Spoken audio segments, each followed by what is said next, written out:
दुधवा से आचर नाही भीजा सजनावा हो, दुधवा से आचर नाही भीजा सजनावा हो, दुधवा से आचर नाही भीजा सजनावा। काहे बरे काटगर बनवाए स्वामी जी, काहे बरे काटगर बनवाए स्वामी जी,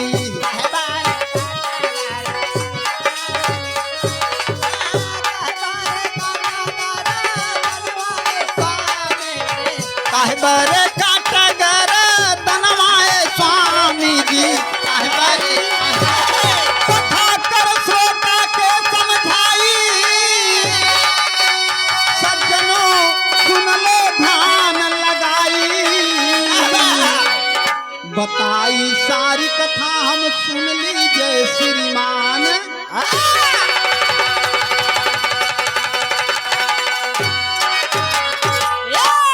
मास्टर साहब माई गौरा बैठी हैं और भगवान भोलेनाथ दोनों जने बात में बाबूजी झगड़ा हुई, झगड़ा हुई मास्टर साहब।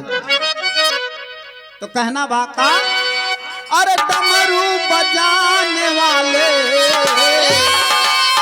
अरे डमरू बजाने वाले डमरू बजा रहे हैं,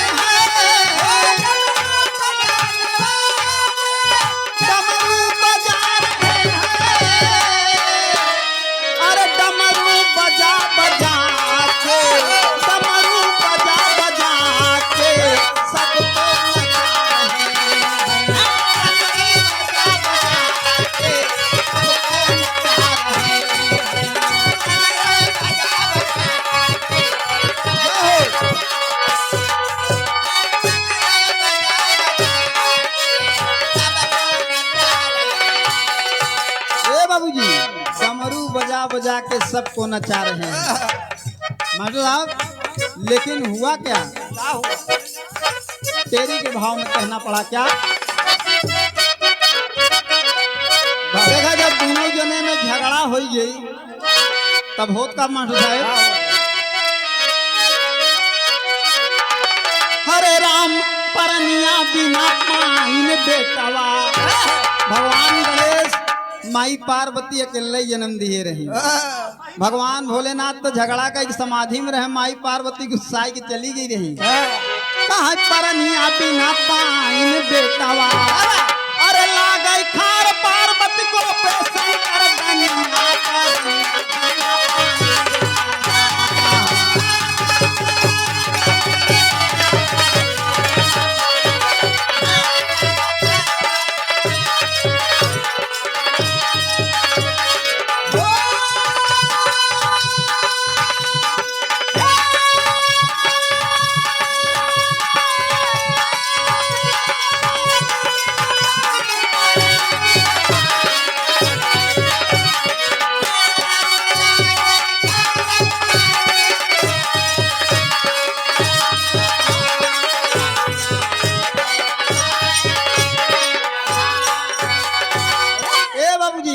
लागई खार पार्वती को पे शंकर दनिया परनिया बिना, अरे रीत प्रीत जब शिव से छूटी गया, क्रोध में शिव जी हो गए तर,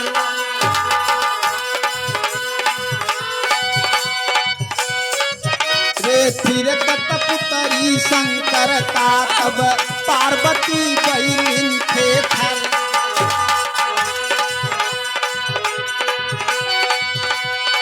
रक्षा किया कैलाश का रहना गम का छाई गया बादल,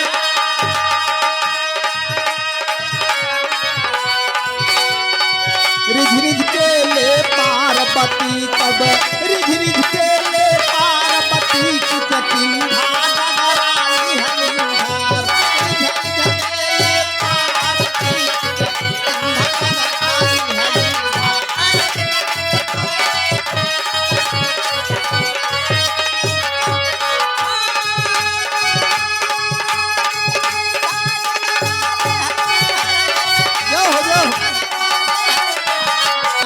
समाधि में लीन हो गए।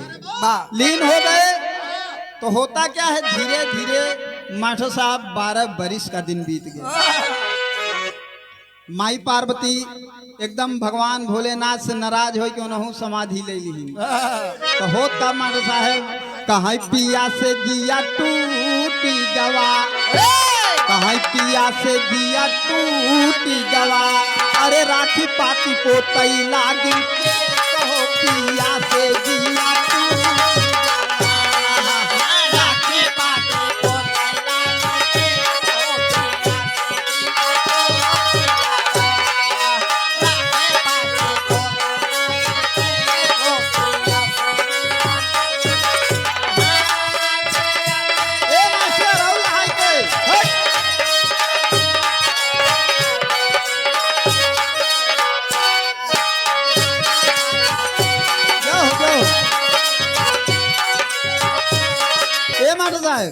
अरे 12 बरिस मैया गुफा में बितवली, मैल के छोड़ाए पार ब्रह्म के मनवली, पिया से जिया टूट गवा, अरे पिया से जिया टूट गवा, कृपा कर काट कर ले सहो पिया से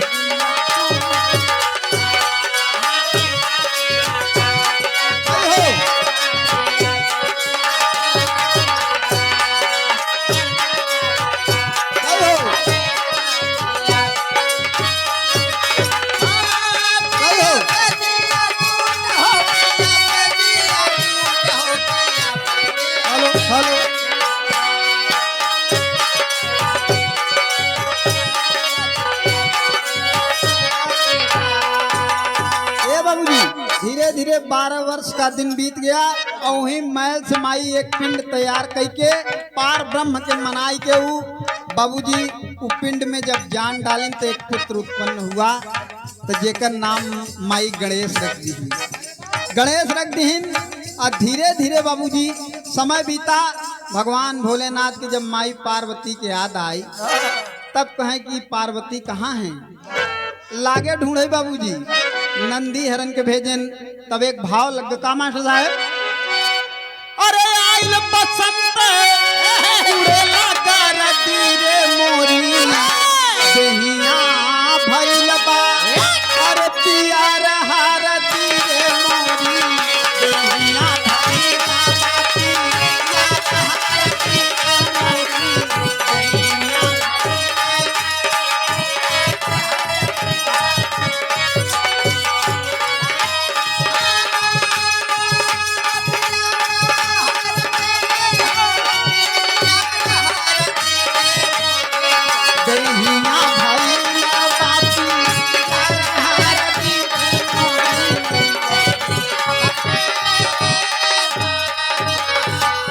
बाबूजी देखें आप भावी प्रधान प्रत्याशी अतुल कुमार यादव जी बड़का भैया की तरफ से 101 रुपए पूरी टीम को दिए हैं। पूरी पार्टी को चैन में पहले की आशीर्वाद की कामना है।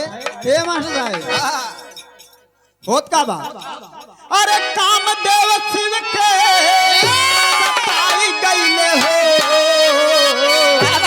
भोला आपन डमरुआ जाई गईले हो भैया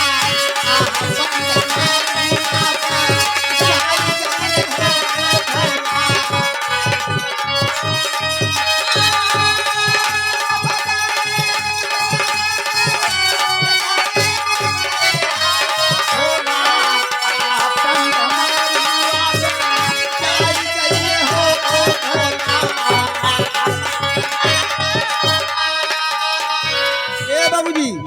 माई पार्वती एक मूसल दे जौन पहलवान पहले भाजत रहन, दादा हरे जानत हैं, पहलवान भाजत रहन वही मूसल लगे गणेश भगवान मुहारी के खड़ा हैं।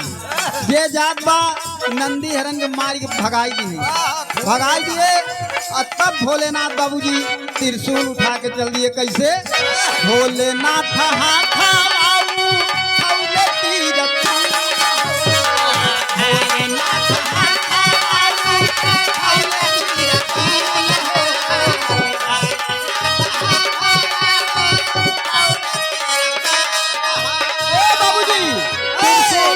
भोलेनाथ मार दिए बाबा। त्रिशूल मार दिया, गणेश के गर्दन कट गया।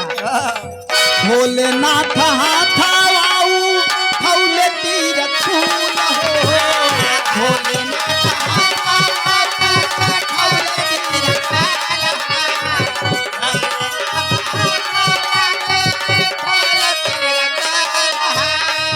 डाली से तोड़ दिहले गिरा जाके फूल हो, डाली से तोड़ दिहले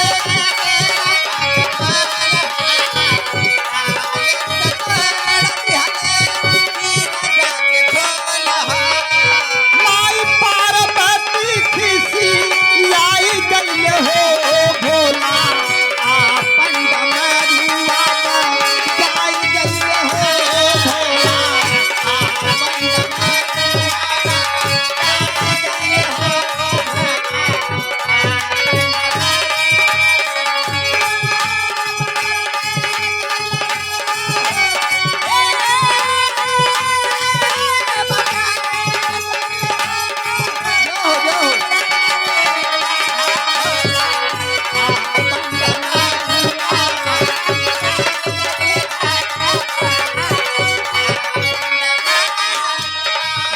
माई पार्वती गुस्साई के नौ दुर्गा के रूप धर लिया एकदम। कैसे माई तब बधैली नव दुर्गा वाला रूप हो, माई तब बधैली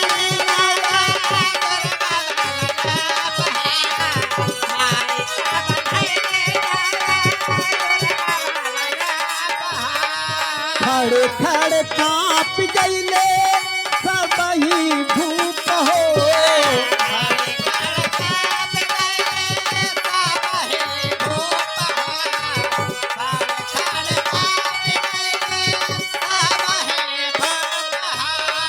ब्रह्मा विष्णु शंकर दे राई गईले हो भोला आपन डमरुआ जाई गईले हो भोला आपन डमरुआ जाई गईले हो भोला आपन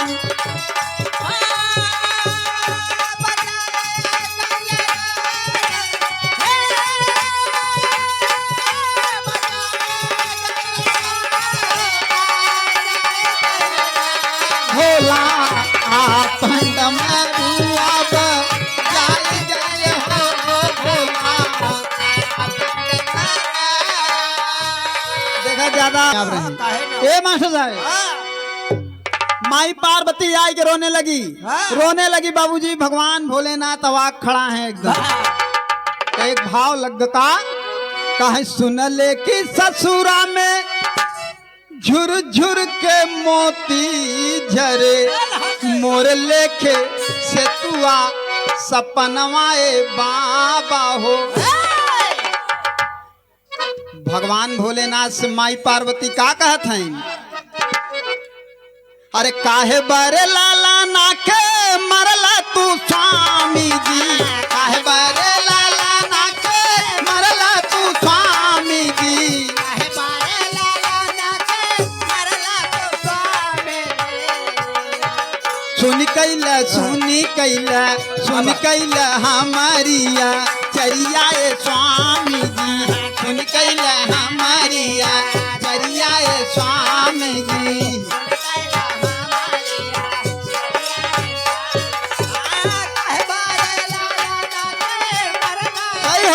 चला काम निकाल लो भैया। सुन कैला हमारिया करिया है स्वामी जी।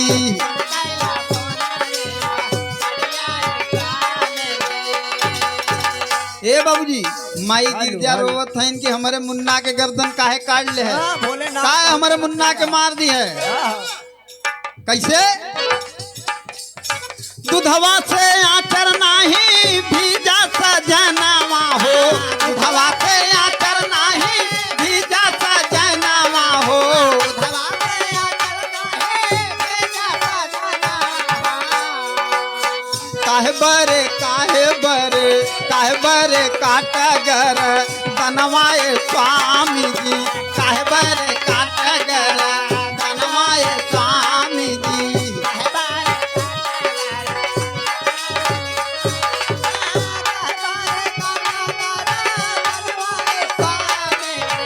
काहे बरे काटा गर दनवाए स्वामी जी काहे बरे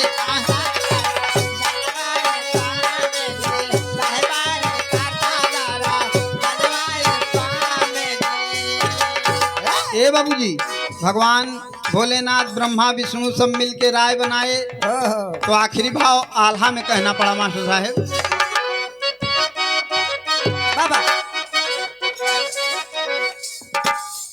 ओह तीनहू बिरनवा सोचई लागे अपन मनवा भैया तीनहू बिरनवा सोचई लागे अपन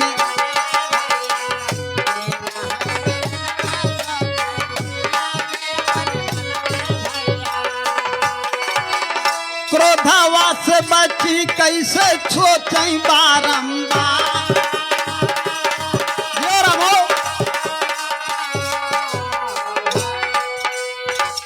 हाथी के ललनावा के काटे गर्दनवा भैया हाथी के ललनावा के काटे गर्दनवा भैया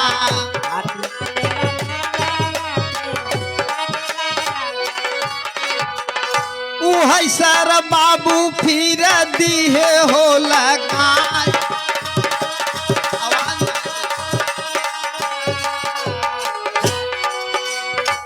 माई तब मनवली देख अपने ललनावा के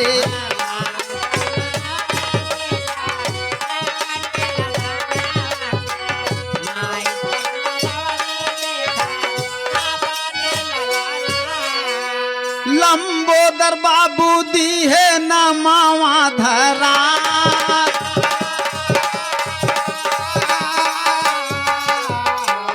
तब से बाबूजी भगवान गणेश का नाम लंबोदर गजानन पड़ा यही